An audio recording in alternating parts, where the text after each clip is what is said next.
Legal dar valor, é legal dar valor. Momentos, Tá né? vendo? É legal, sempre valorize, gente, os pequenos momentos. E eu vendo isso assim, por trás do computador, nunca ia imaginar que eu ia trampar com internet também. Mano, e entendeu? que a gente já tá hoje um dia aqui Não, falando eu não de imaginava. toda essa jornada. Eu não imaginava. Loucura. Esperei por esse momento? Esperei Loucura. quieta. Eu esperei quieta e Muito ele bom, chegou. muito bom. Ah, daí teve esse gap, aí você fez o vlog de tudo e depois... Aí depois parei, né? O vlog de tudo. Enfim, O finado, foi só vlog de surto. tudo. Foi só um surto meu mesmo. Luto. Eu tava tentando me redescobrir, galera. É isso. Daí me encontrei fazendo vídeo pro YouTube. Mas aí a carreira como cantora andou. Aí eu comecei a fazer bastante show, começou a vir agenda Shows e abertos. tal. E a galera começou a curtir meu som, assim, e eu comecei a me dedicar, assim, em desenvolver realmente a minha trajetória na música e crescer pessoalmente, que meus processos pessoais, né, foram os grandes, assim, maestros dessa minha jornada toda. Tudo na verdade, né? A gente se desenvolve na vida a partir do que a gente se desenvolve aqui dentro. E aí a gente externa isso em tudo que a gente põe a mão, né? Uhum. Então, na minha vida foi exatamente assim. Cresci demais, assim. Vivi muita coisa incrível. Tipo, uma indicação ao Grammy. Tipo, que? Dane, eu perdi. Daí que eu perdi. Eu tava lá, toda linda. Fazendo Entendeu? E a Rosalia, tipo, meu, que surto, assim. Onde que foi? Fui em Las Vegas. Tudo. Fui pra Vegas, Você foi pra mano. Vegas, Tipo cara. assim, mas fui pra Vegas não turistar. Por uma indicação ao Grammy. Grammy, minha querida. Entendeu? Não, mas eu Que tenho foi um indicado? negócio dentro de mim, Foi né, de o- voltar lá e pegar Foi uma o ainda. Gente que foi indicado? Foi o Gente. Nossa, que orgulho eu tenho de falar disso. Pelo amor de Deus. Gente, foi assim, uma coisa. Foi um uma obra. momento, foi uma obra. E assim, modéstia à parte, porque eu considero, quando eu elogio esse trabalho, todo mundo que foi envolvido. E a grandeza da arte, que ela é maior muito do que o artista, né? Então, quando eu elogio uma obra de arte como Gente, não é me vangloriando, né? Porque eu produzi, é porque aquilo se tornou maior do que eu. E é isso, né? Eu acho que é muito lindo quando o artista pode observar a arte dessa forma, deixando ela livre para ela se tornar até maior que ele. Isso é legado, né? Eu vou morrer, Sim. mas minha arte vai ficar ali, ela Exato. é eterna. E então, Gente, foi maravilhoso porque foi meu último álbum no gospel e foi um álbum muito desbravador porque eu queria deixar um legado. Muito louco, porque eu não sabia que eu ia fazer quando eu ia fazer essa transição, eu sabia que é um dia. Mas é muito interessante agora que eu fiz essa transição observar que o meu último álbum no gospel foi um trabalho tão desbravador e que eu creio que deixou um legado, porque trouxe essa narrativa de o crente também é gente. Então, existe a necessidade da gente falar sobre outras temáticas além da temática religiosa. Porque a gente experimenta essas coisas da vida. 2, são nesses pontos da vida que a gente consegue se relacionar com o próximo. Se a gente tira essa relação humanizada, sobra a relação talvez só religiosa. E a gente sabe que a religião ergue muitos muros. Então, se a gente só depender dela para se relacionar, vai ser muito difícil da gente se relacionar. Então, o que nos prende uns aos outros, na verdade, é a nossa humanidade. Eu queria trazer essa mensagem para as pessoas, tanto os consumidores de música gospel, como os produtores da música gospel, da necessidade da gente abranger outras temáticas, porque isso faz parte da nossa experiência, e foi isso que conectou o próprio Deus à humanidade. A humanidade de Jesus. Ele se fez homem. Então, ele se fez homem para que a gente pudesse realmente se relacionar, se identificar na figura dele, na pessoa dele, né? Então, por que a gente... Se Deus fez isso, por que a gente se afasta disso, né? Então, Gente, foi muito desbravador. E veio de um processo pessoal. Foi quando eu comecei a fazer terapia, quando eu comecei a descobrir minhas emoções, descobri que eu não era falta de Deus, não era pouca oração, era... Velho, anos de carreira com 8 anos. É óbvio que eu vou ter que lidar com ansiedade, tipo assim... Hoje eu lembro que eu tinha crises de ansiedade nos estúdios e ninguém sabia o que era. Eu não sabia o que era. E eu carreguei isso por muitos anos. Então, cheguei naquela fase onde eu precisei tocar dentro de mim, sabe? Tocar em mim, abrir gaveta, mexer. E eu Olhar falei, pra dentro. Né? A gente não pode só ficar cantando sobre uma espiritualidade que é distante. A gente tem que falar sobre uma espiritualidade que ela é real, ela é palpável. E essa espiritualidade, muitas vezes, são as nossas emoções. A gente é um todo, né? Um todo. A gente é uma tricotomia, corpo, alma e espírito. Não se tira uma parte. A gente é um todo.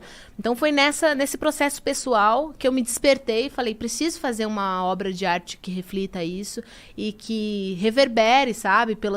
pelos próximos anos, pelas próximas gerações, para realmente liberar esse grito artístico, esse grito da alma e me livrar também dessa opressão que muitas vezes o cristão que é artista carrega de se limitar só a uma temática, enquanto Deus deu a vida pra gente viver, né? Não só a experiência religiosa. Então eu tenho muito orgulho porque eu terminei o ciclo de gente com uma indicação ao Grammy.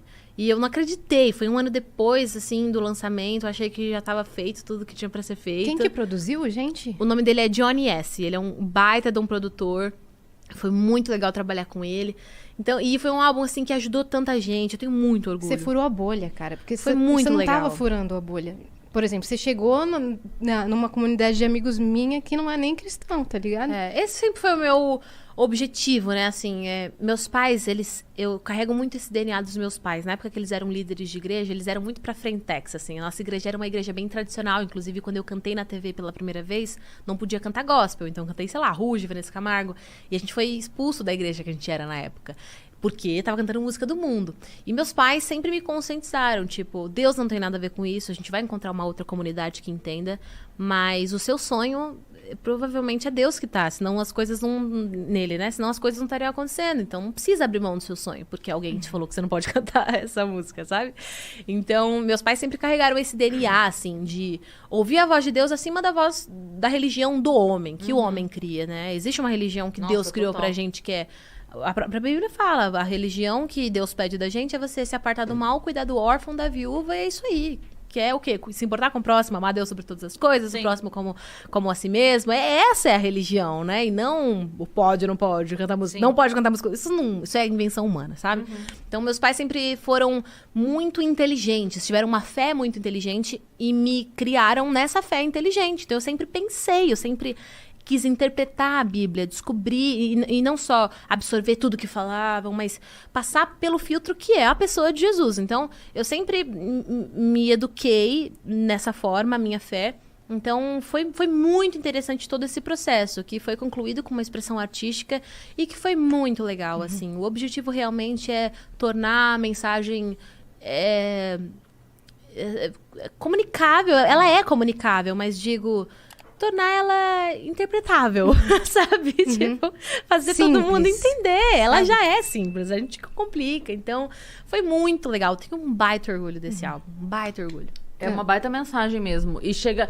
Porque o que você falou da religião, ela realmente cria muros que distanciam, né? Porque Às vezes são pessoa... perspectivas, né? São perspectivas, são cosmovisões. Então, a religião, ela envolve a cultura, costumes, a sua tradição. Então, ela afeta a forma como você vê o mundo e automaticamente a forma como você vê e lida com o seu próximo. Então, se a sua religião ela é humana demais, ela vai estar, necessariamente, a sua visão pode estar contaminada com um pouco de egoísmo, um pouco de ambição, um pouco de si mesmo, sabe? E quando a gente se esvazia disso, dessa religião humana, e se enche da religião de Deus, que é mais se importar com o próximo do que com você...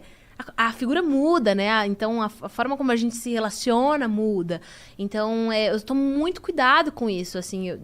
Da minha forma de viver a minha fé, eu preciso ser fiel aos 2 maiores mandamentos. Então, no dia que eu não estiver amando a Deus e ao meu próximo, a minha religião vai estar errada, sabe? E me atentar àquilo que a pessoa de Deus me pede, sabe? Sim. Isso é uma religião saudável, na minha perspectiva cristã, óbvio. Mas eu sempre tomei muito cuidado para que a religião, que é um assunto muito delicado, não deixe as nossas relações ainda mais frágeis. Elas já são frágeis, porque somos pessoas diferentes, né? Sim. Enfim, a gente sempre vai estar com um choquezinho ali. Você sabe que você falou isso agora, eu fui criada dentro da igreja católica, né? Eu não tenho... Não frequento mais já há muitos anos, mas tive toda a minha batismo, primeira comunhão, crisma, coisa toda. E eu casei, meu primeiro casamento, dentro da igreja, e eu me separei. E eu lembro que quando eu me separei, rolou uma coisa meio tipo assim, epa, agora você não pode mais. Tipo, eu que sempre frequentei grupo de jovens e tal. E eu lembro uma vez que eu tava conversando com um amigo, que na época era ministro da Eucaristia, então ele trabalhava na igreja, né? E ele falou assim, não, porque não pode, porque... E aí eu lembro que, imagina, isso tem muito tempo, tem quase 20 anos, minha filha tá com 21. E aí eu lembro que eu falei pra ele assim, falei, olha, a minha relação com Deus é uma relação de pai e filha. Não é uma relação de chefe, é uma relação de pai e filha. Então, se eu acredito que o meu pai de carne e osso, que é um ser humano com tantos defeitos e qualidades quanto qualquer outro ser humano, se eu acredito que o meu pai me ama a ponto de aceitar as minhas decisões, como é que eu posso acreditar que Deus Vai te abandonar. não vai me amar e não vai aceitar as minhas decisões, porque não é exatamente aquilo que ele queria pra mim. Eu não tô fazendo mal pra ninguém, eu não era mais feliz aqui, eu só me separei. Como é que eu vou acreditar que o que eu tenho de maior relação de amor vai virar pra mim e falar, não, então agora eu quero que você seja feliz. Pronto, agora eu não... Não é essa relação A conta que eu não tenho. fecha, A conta né? não fecha, exato. Então, assim, eu não tô fazendo mal pra ninguém, tá todo mundo bem, a outra pessoa tá feliz, formou uma família, eu tô feliz, segui minha vida. Tá tudo bem, tá todo mundo bem. Qual é o problema? É. Né? Eu acho que em nome da religião a gente faz muito mal, às vezes, um pro outro, sabe? E isso é muito triste, né? Isso é, assim, enfim, me corta o coração. Então, eu passei por muitos processos de observar e analisar a minha forma de viver fé e observar onde isso tá servindo o meu próximo. Ou onde isso tá ferindo o meu próximo e reavaliar, sabe? Então, assim, como eu falei, já tive muitas experiências duras com a religião, mas meus pais foram muito sábios de nunca deixar que as experiências que eu tive com pessoas interferisse na minha relação com Deus, né? Porque Deus tem um outro jeito de lidar, uma outra visão. Ele é misterioso, a gente não entende a totalidade de Deus, não vai entender. A história do bordado, né?